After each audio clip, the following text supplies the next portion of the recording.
need to spend any time at all with this group on the historical facts of the culture we have been living in. I will say that most of us are not really aware that this culture is really only 6,000 years old, and humanity's been on the planet a whole lot longer than that.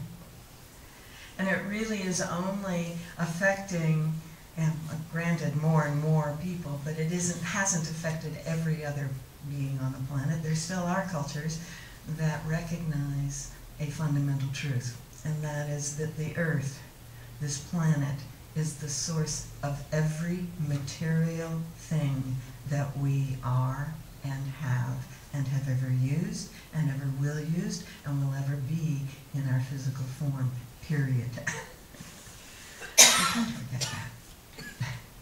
We tend to forget that. We tend to think that somehow it just comes. We forget that the Earth is the source of all matter. And matter is an interesting word. Matter is the anglicized Germanic version of the Latin word mater, which is translated as mother. Matter, mater, matrix of the mother. Matrix. And so when we talk about the material world, we are talking about the mother.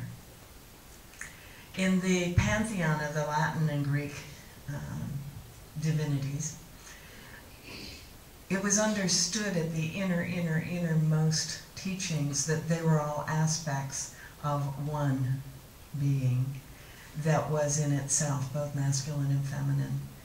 And what the Greeks and the Romans did when they took over in their cultures, they'd say, oh, what's your name for the divine feminine, and what's your name for the divine masculine? Good, we'll give them a statue in the temple.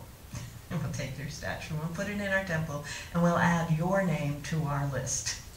So we have Diana, who was in the Ephesus area. We have Demeter, which means mother of God, or godmother, who was in the Etruscan area. We have Minerva. We have all those other names, Venus, Aphrodite, and so on. All those names of the divine feminine, and that's all they are, is different names of the divine feminine. Some of you may recall there's a musician, Robert Gass, and he has come up with several variations of goddess songs. Isis Astarte Demeter, right? It actually goes Isis Astarte Diana, Hecate Demeter, Kali, Inanna, right? And it's just a few of the names, the many names across many cultures, of this divine presence, the nurturing presence. You know, if you go in the dictionary, you get two definitions of mother.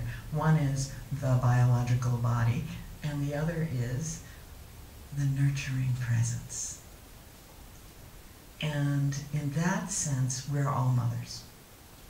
Whether we've ever had a child, whether we've ever been in a woman's body in this lifetime, whether we've ever given birth, not given birth, we are all nurturing presence. We are nurturing, at the very least, our immediate household, and the two-leggeds and four-leggeds and swimmers and flyers that are part of it. And some of us nurture gardens, and we nurture the standing ones, yes. And we feel that connection, and we know that we are bringing a life force through us for the betterment of those around us. And some of us have always been mothers. I'm the great Earth Mother here. Have always been, ever since, since I was 7. Started taking care of other people's kids at 7. And others of us came into it rather late. Some of us discover our nurturing abilities when we're around 50. And we go, oh, really? My goodness. There is a way to express and explore and be that nurturing presence. Isn't that marvelous? The organizations that we're part of become mothers because they become, a way that we get nurtured and supported. And often we forget that, and we develop that same distress that often teenage girls have with their mothers. Now, psychologists understand it's a necessary stage in development for a young woman to individuate herself, to say, this is me, that's you. And of course, one day, about my age, you look in the mirror and you go, oh my goodness, thought I was different from you. And there you are, looking back at me. Oh my. So we come to terms with the fact that the mother is always in us. Always in us. And you know, sometimes when if we're involved in helping other children, whether they're our own or someone else, we'll hear our mother's voice, right? Like, ooh, I didn't mean to do that. Right? And sometimes we'll be in some difficult part of our life and we'll go, oh, I really need a mommy now, right? And sometimes we can actually pull that mommy presence in and it feels really good. We're never, ever, ever separate from the mother. It just never happens. I have two daughters who have children, and I realized as I'm watching them with these children that they're bringing a quality of understanding that our generation did not have, and certainly our parents' generation didn't have. They understand and they honor and they respect these children in a way that is so far beyond anything I have ever seen in any of the previous generations. It's just fascinating. And I can't help but wonder what is going to be different for these kids as they're all very young now. What's going to be different as they get into adolescence? Are they going to need to break away as intensely as the last few generations have had to in this culture? Because you know, there are many cultures where there isn't that intense breakaway. There are other things that happen. In some cultures, when a young girl begins to approach menses, she's married off and it's the mother-in-law's problem. And so the relationship is with the mother-in-law rather than the birth mother in the development of the adult woman here and the householder. In some cultures, as she approaches menses, she's given an opportunity to go into a group situation with other girls where there is kind of a house mother who is other than any of their mothers. So again, the girls have an adult woman to relate to, but they don't have to try to do it with their birth mother. And they can begin to explore that relationship from outside of it, and they don't have to be angry to feel separated. What a nice thing, isn't it? Now, I've known a few girls to grow up in our culture without being angry at their mothers, and I think that's marvelous. And with the men, it's a little different in our culture. We encourage boys to idolize mom. And isn't that interesting? And often we encourage boys to idolize mom to the extent where they don't even recognize that the woman they're married to is also a mother and needs some support.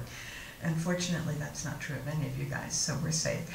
But it has been an issue in our culture, and that song that we sang before the service started is an example of that. That's a man singing to mom, and saying, you're everything that I ever wanted or needed. And, it's very hard for the woman who shows up in marriage to go, I'm here, I can do some of those things. And so in our culture, we've set up some strange tensions. We haven't acknowledged that really what we're talking about is nurturing presence. Unconditional acceptance and nurturing presence.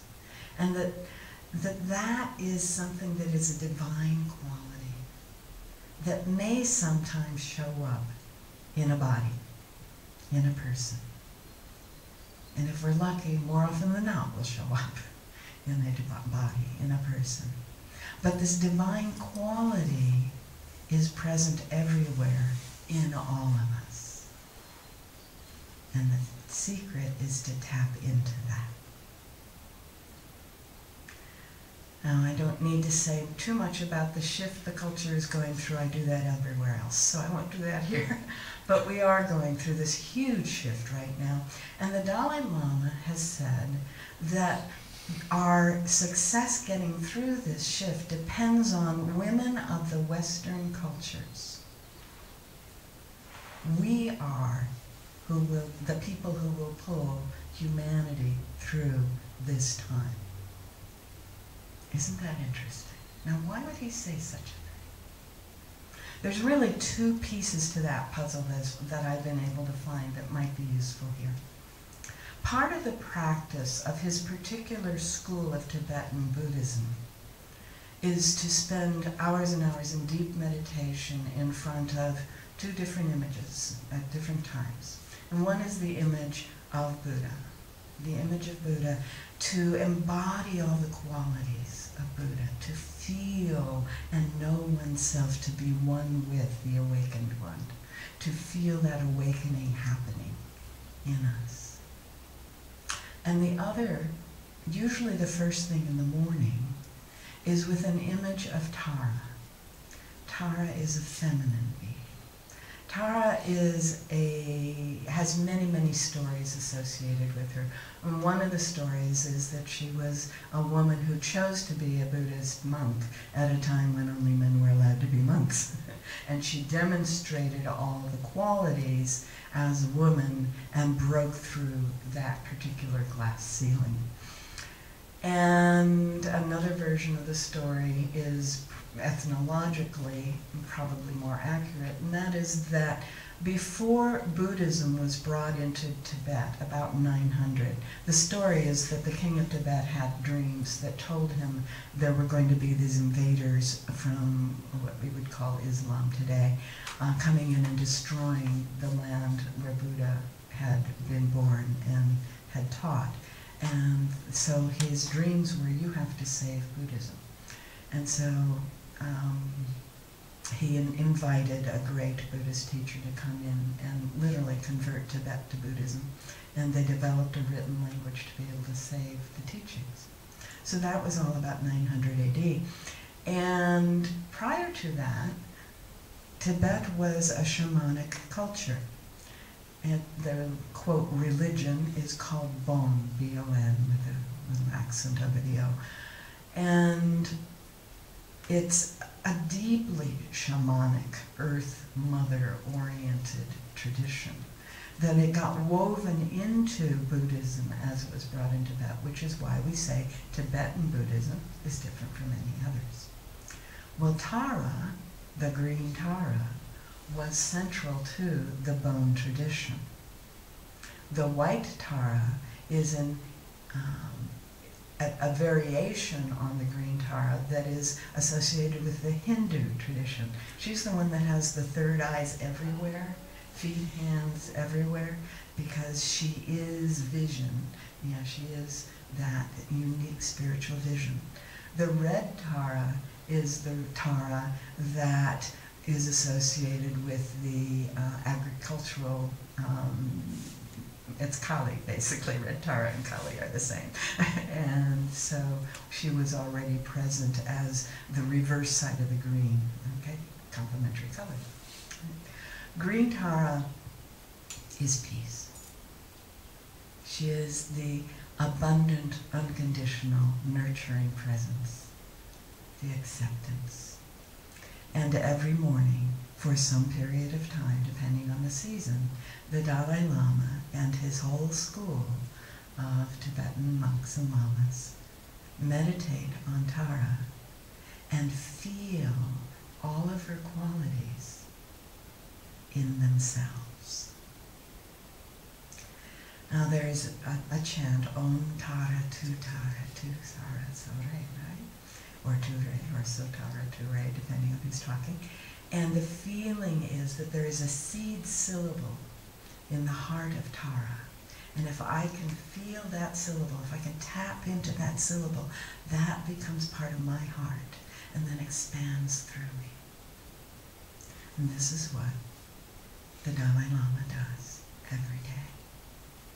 So in this wonderful, rich way, this man is attempting to honor the fact that all of us are the masculine and the feminine.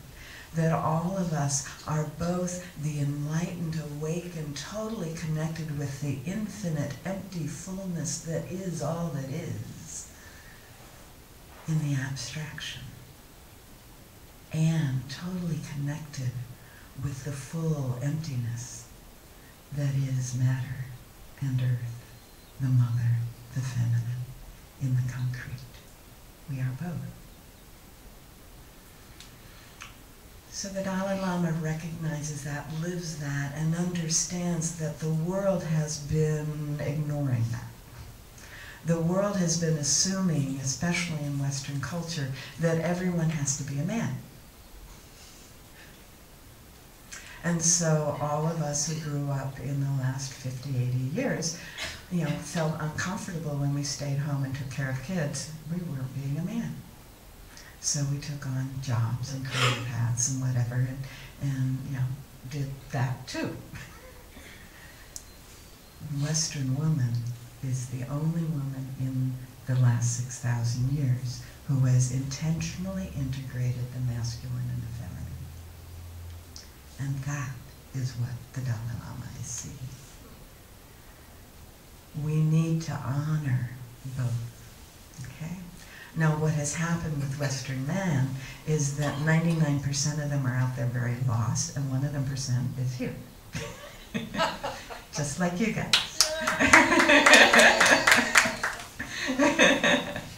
You guys have all recognized that you need to honor both aspects in yourselves. And you honor both aspects in the world around you, and you honor them in us. Thank you very much.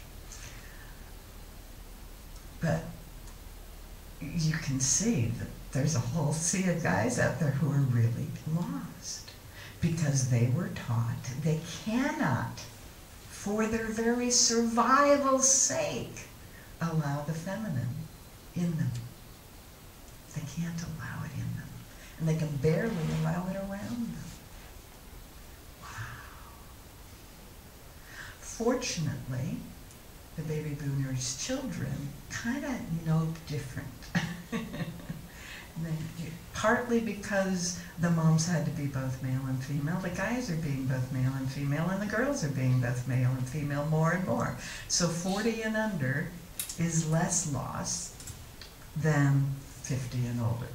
There's kind of a transitional decade in there, right?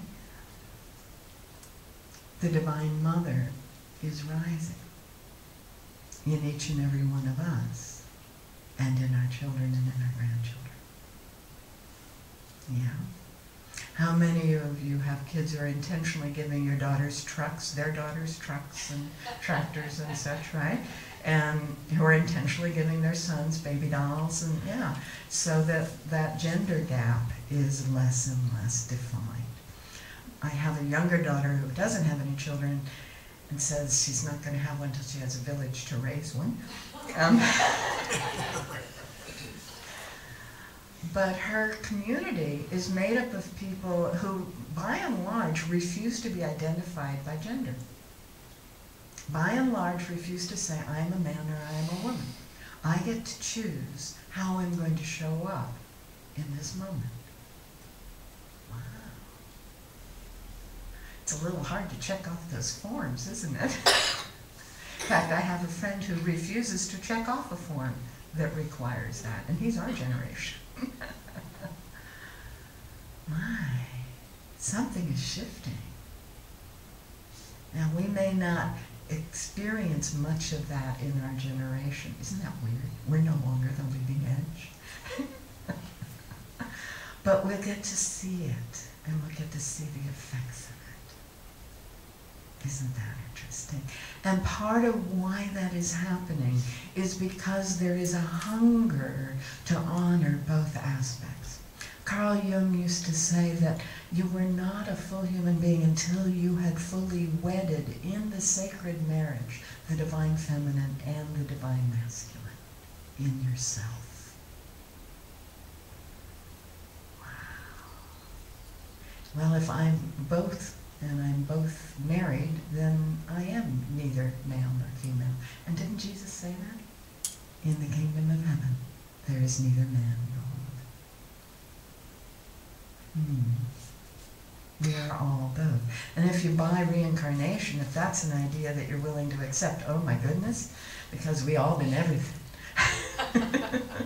You know, from the lowliest amoeba all the way through, you know, we've been kings and princes and queens and princesses and children, and you know, we've been sacrificed, and we've been the sacrificer, and we've done all those things. We have been in every possible form that any being can be to get to this place, this point, right now. So if you ever think that you don't know how to do something, just go, okay, in some past life I did this, whatever it is, because you did. And if you accept Jane Roberts' model, it's not a past life, it's another life. In some other life, in some point, somewhere in the universes of all that is, I have done this. I'm pulling that in here and now. Isn't that nice? Can you see how when we acknowledge that at some point, sometime in all the universes of all that is, each and every one of us has been the incarnation of the divine, fully and completely, never knowing or feeling the least bit separate from the divine. We can pull that in now too.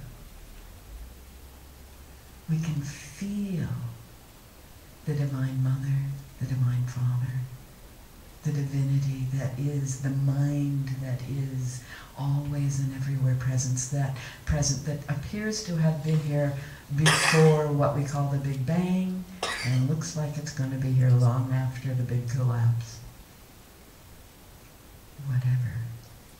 We are that, and we can tap into that. It's a matter of allowing. So if you think back to your times with, your best times with your mother, or your grandmother, or maybe even your great-grandmother, a few of us were, you know, blessed to be able to be around her. Weren't there the times when it was about allowing rather than about controlling? Weren't there the times when it was about enjoying? Enjoy, that's a verb. Bring joy into. That's what enjoy means. Bring joy into. Allowing and enjoying. Those are the best times. And that is what the Divine Mother offers us as we go through this shift. Allowing the deepest part of ourselves to be fully expressed and enjoying the experience that emerges in that process. That is the gift of the rising of the Divine Mother. Can you accept it? I sure hope so. When I was thinking about my daughters and how they are raising their children, part of what I was aware of is these are some pretty strong, independent women. One's a medical doctor, and one's a doctor of political philosophy. Yeah, that was a blower, mind blower. And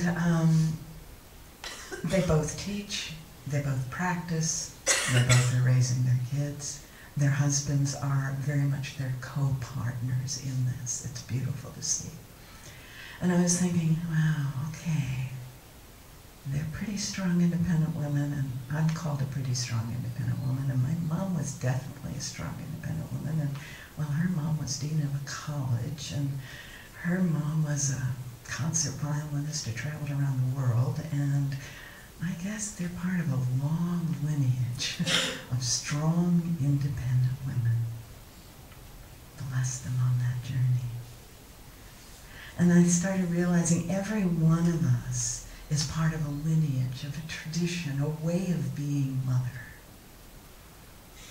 and a way of being father. And that combination, generations by generations. My daughter, one of my daughters has a chair that my grandmother remembers her grandfather rocking in. that my mother and I refinished while I was pregnant with that daughter. Wow. That sense of continuity back and back and back. Thousands of generations of people making choices to be fully present, to support this child in becoming who that child can be, in giving that child all that we know how to give them to have a full and satisfying life. Back and back and back generations. I don't have to do reincarnation to get in touch with that. Wow. And every one of us is bringing all those strands together into this moment here and now. And every one of us, male and female, is constantly giving birth to this world. Every one of us. We're giving birth to something new every instant. And it's the being that we are being in that moment that determines the shape of what we are giving birth to. And we are all letting go in every instant, in every moment, of everything that we were hanging on to allow this new being to come in, to be. You know, Mother's Day was created back after the Civil War. You know this history? Some of you maybe. Okay. A woman looked around at her during the Civil War and she went, you know, those guys did a lot, but these moms did a lot too. We need to honor them because they gave up their sons, and many of them continued to supply and support their sons while their sons were on the battlefield. And so she convinced Congress to honor the mothers.